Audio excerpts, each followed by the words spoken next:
Okay, so one of the more underrated and unknown sort of secrets of conversion rate optimization is that you can actually really increase conversions just by choosing the right color palette for your website.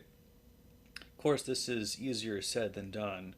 You have to understand how different colors, cause different emotions and feelings in people. So, to talk to us today about how a different website colors, send different messages and give different emotions is Nick, the designer from JMarketing. Thanks for coming on the podcast, Nick. You're welcome. Thanks for having me again. Absolutely. So, I guess we'll get right into the interview here. So, how how do different colors not only like give people different feelings and impressions, but also cause them to take different actions because of those colors? Oh well, it's super wide and big topic. But let's say at first you have certain goals at your website or at landing page. So usually what you are like, this is the basic rule: use your primary color for your primary call to action. So that's how you guide users to. That's why it's called primary call to action, and you need to have some sort of a contrast from secondary call to actions. Yeah, definitely. And I know that like certain colors, are known to cause different reactions and emotions, just like in people as a whole. But you also like definitely have to take your target audience into account. So, how would the target audience change, like what color palette you use for a certain website? Well, first you need to like, I would consider that the second step. First step would be you have a brand, you have your brand image, your brand guidelines. So first, what you want to be fair towards your brand, like you want to be real, you want to show your brand in the best possible way. So first, you need to see like what are your brand colors and how you use them. Uh, then you need to see like what's overall rules. Like it's not like focused direct on target audience, but colors wake certain emotions, and then there are some colors you're just gonna, with your brain you're gonna connect yellow car with cab. You're gonna see like at least in my country, when I see a green cross I know it's a pharmacy. So there's a lot of things, like of course error state. When you fill in the form, when you see red, you already know you made a mistake. So there are some system colors like well known, or they're not known, but in people's mind, you already know if you see a green tick, it's a success. It doesn't even have to be a tick. So you need to pay attention and to consider all of those um, things when you just want to. And of course, target audience. Uh, if my website, or you can just see the brands. If my brand is for kids, probably it's going to be orange. It's going to be some fun vibrant color. But let's say if I'm going to redesign your website, and your brand is for kids, but you don't have orange in your brand guidelines, I'm not going to follow. Yeah, let's add some more orange because it's for your target audience. So it's like probably the story I was mentioning the previous podcast. It's about balance and finding the right sweet spot for those decisions. Yeah, we're gonna have to follow your brand colors, but for some stuff we can probably introduce some tones that will be more natural for your target audience. And we know what feelings, like we're not gonna use the red where the red is doesn't like where we shouldn't use red. You can cause a lot of confusion if you add, let's say, some red element, if you don't have to.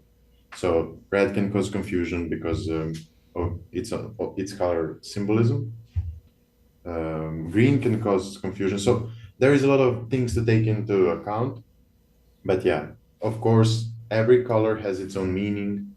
Uh, Even in different continents, in different countries. So in some country, there's going to be a color that's going to mean something. In another country, it's going to be totally different. So you need to do your own research, but you need to stick to the brand colors as well. So you go somewhere in between, something like that. Right. So you can't just make up the website colors. What you need to do is come up with the brand colors first, and then once you have those, see how you can use like those colors and like related colors and stuff in your website. So the brand colors come first, right? Yeah. Well, if you are designing brand from scratch, then it's a lot more complex process, but it's easier. You need to pay attention because it dictates a lot.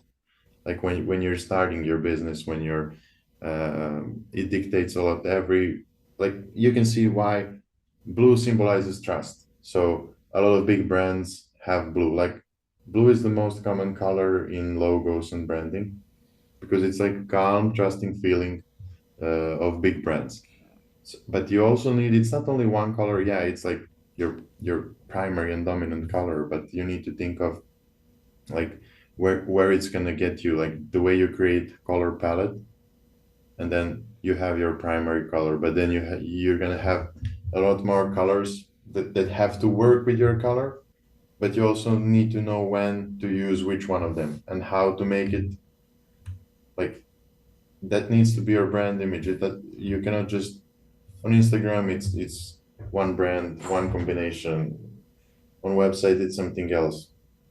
You really need to be careful with colors, but you can make a lot of impact on conversion rate. Right. Yeah. You need to stay, like you were saying, you need to stay consistent with your brand colors on your website, social media, logo, etc., to make sure you're sending, the message you want to send. So, as far as an example of how this sort of thing works, I was actually thinking about, we just created a new website for JMarketing, and it seemed like a lot of the colors on our website, our old website, were more like black and gold, which are kind of like prestigious colors, but can see maybe a little bit old fashioned. And now we have like that sort of blend of like blue and pink, and it looks a lot more, a lot more modern. So, can you talk a little bit about like, the why we changed the color palette for our website and what you think the different reaction from the users would be? Yeah, well, if you go from light to dark, it's totally natural to have something like black, bluish, dark blue background that we have and that we use for like the whole website and our presentation. So light blue works really well with it. And then as a secondary color, the purple one. So our main idea was that our previous brand was like a bit less flexible, let's say. You would say outdated, probably, but it was a bit more outdated to us. Like our website was old and the color and we needed to refresh the whole thing. So if you are familiar with our website and you're coming in the second time, it's gonna be a big lift. If you're here first time, then it's totally fine, but you're not gonna see the difference from let's say before and after. But yeah, it's a bit more going towards direction of our storytelling, a bit less imagery than previous website, a bit more like strong colors, and of course blue is dominant color, purple and blue. So it was a thoughts from our creative director that his idea was to create it for not only male audience but also female audience, like our website was super black, and it was like it's designed for guys. Like it worked like 5 years ago, but today we were like, let's be a bit more open to introduce a bit more colors.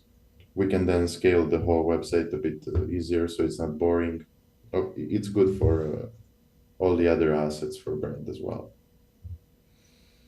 Yeah, I definitely see that the new website is more fresh and modern and appeals to a wider range of people, both males and females. And by the way, the listeners, if you want to actually take a look at what Nick and I are talking about, just check out JMarketing.agency, and you'll see our beautiful new website. So, as far as the target audience, again, so we talked a little bit about why it's important to like keep your target audience in mind when you're coming up with colors. Because different colors maybe have different like symbolism in different countries and continents. But say you have someone who you know needs to do some research to figure out like the associations that people have with different colors. So can you talk a little bit more about like how you could do that research? Of course. Well, usually this is for the colors, but it can be applied to anything. You should research your industry.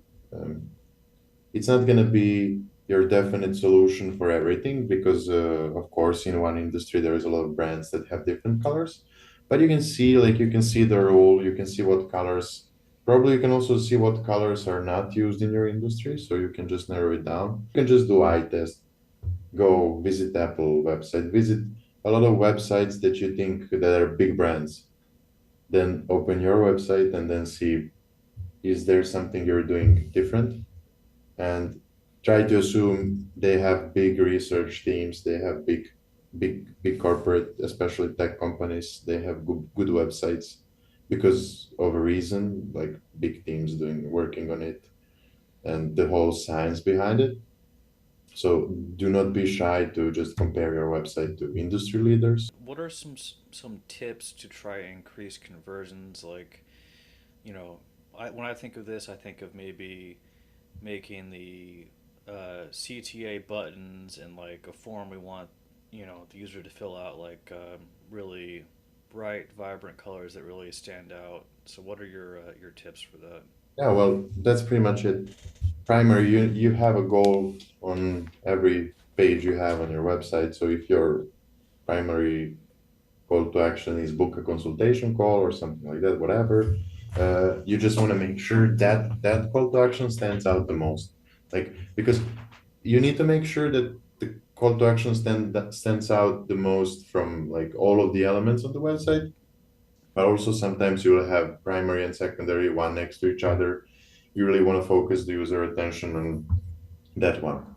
So that's the main thing. It's not doesn't usually have to be vibrant. Uh, Probably it's just gonna be your primary color or the color that works the best with the background or with the image you have behind. So not always we shouldn't always blindly follow like it's your primary color, use it for primary call to action. No, it really depends. Is it what's behind that button? Is it image or color or what color? What works the best? Yeah, exactly. So, obviously, it's important to, you know, use the color palette that increases conversions. But as we were saying, finding out exactly how to do that can be a little tricky. So, say one of our listeners wants to do like an A/B test to find the best color palette for increasing conversions. Like, how would you set up an A/B test for colors like that? If you really wanna find the perfect combination, I guess it's worth that you create two strong options that are by science or by rules or by design principles good, but you just want to determine which one's gonna bring you more money in the future. then I would suggest A/B testing. Then in the long run, you know what's your, because even if you do the test on a website, you can apply the science behind it to every brand asset you have. If you're creating banners, you're going to use some call to actions and colors, so you're probably going to know what works the best, and just use that knowledge and boost the conversions in every aspect of your brand.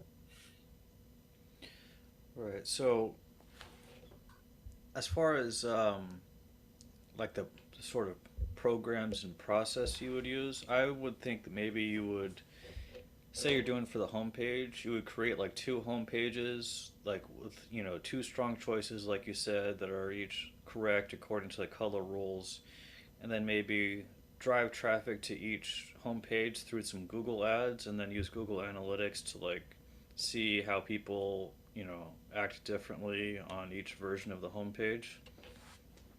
Yeah, something like that. Yeah. Well, if we're testing color, then we need to make sure the content and everything else is the same. Because if we change only one thing, let's say even a couple of words in the headline, it can just create different results. So probably what you can do is like, do we want to have light mode or dark mode? It's like huge difference, but you can probably assume that for some websites, light mode is better or dark mode is better. But if you want to test it out, then just create accordingly palette color palettes for light mode, for dark mode, or if you want to use, probably there are some brands with multiple colors, so you want to use stroked secondary color or primary that's filled button, or well, even like there is a lot into it, and then there's not like a short and single answer. But yeah, for sure, if you're creating one homepage and then you think you can create something totally different, that's it, maybe a bit riskier but can bring you more results, then it's totally worth it. You do an A/B testing for a landing page or homepage and see what works the best. Yeah, definitely. I totally agree. So we've already talked about the common mistakes people should avoid and given some tips, some actionable tips. So I think after listening to this podcast, our readers can probably, do a decent job of coming up with like the right colors for their website and stuff. But if you really want to make sure you're not leaving any money on the table, you have the best website design possible, you're maximizing conversions as much as possible, you really need to work with the experts. And of course, at JMarketing, our design team, including Nick, we are experts in all aspects of design, including coming up with the right color palettes. We actually offer a comprehensive $995 digital marketing audit that will include analyzing and providing recommendations on your design. Go to our website, you can sign up for this audit. And yeah, I mean, with that said, I think we've covered everything. Thanks for coming on the podcast today, Nick. You're welcome.